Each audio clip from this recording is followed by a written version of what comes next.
অনেকদিন আগের কথা। এক রাজা ছিল, সে কারো কোনো কথা শুনত না। প্রতিদিনের মতন রাজা মশাই রাজ দরবারে প্রবেশ করলেন।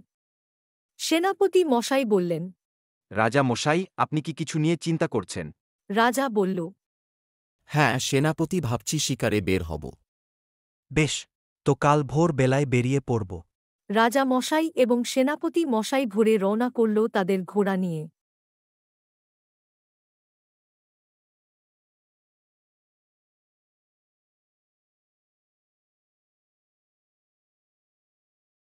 এভাবেই হাঁটতে হাঁটতে রাজা মশাই ও সেনাপতি মশাই কয়েকটি গ্রাম পার করে ফেললেন।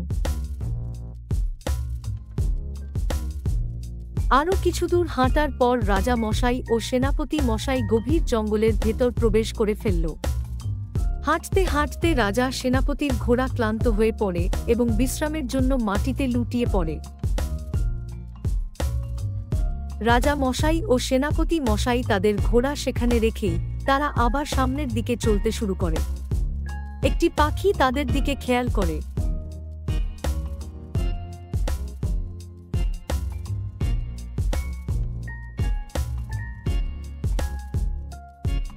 একটু দূরে গিয়ে পাখিটি তাদের সামনে যায় এবং বলে, তোমরা ফিরে যাও। কিন্তু রাজা মশাই পাখিটির কথা শোনে না। চারিদিকে অন্ধকার ও ঘনিয়ে এসেছে। তারা বিশ্রাম নেয়ার জন্য একটি গাছের নিচে বসে। পাখিটি আবার তাদের কাছে আসে এবং বলে, এখানে অনেক বিপদ, তোমরা ফিরে যাও। রাজা সেখান থেকে পাখিটিকে তাড়িয়ে দেয়। রাজার কথা শুনে সেনাপতি খাবার জোগাড় করার জন্য বেরিয়ে পড়ে। হঠাৎ একটি হিংস্র বাঘ তাদের সামনে আসে এবং রাজা ও সেনাপতি দৌড়ে পালায়। পালানোর সময় পাখিটি আবার তাদের সামনে আসে এবং একটি পথ দেখায়, কিন্তু রাজা পাখিটিকে অবিশ্বাস করে, কারণ পাখি আকারে ছোট।